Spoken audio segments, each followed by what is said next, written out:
Hi guys, for today's video, so ayan ang homemade ko na guys, lumi. Wala siyang gulay. So, yung noodles kong gamit is yung pasta ng spaghetti. Then, nag-ano lang din ako ng 1/4 na chicken kasi ako lang din naman kakain. So, isang bowl lang ang ginawa ko guys.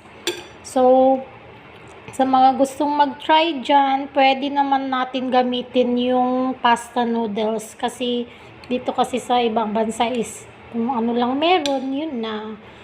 So, ayan, gawan na lang natin paraan para makakain tayo kung anong gusto nating kainin. So, ayan. Walang gulay, walang itlog. Kung anong available, yun na lang po. So, ayan. Yan.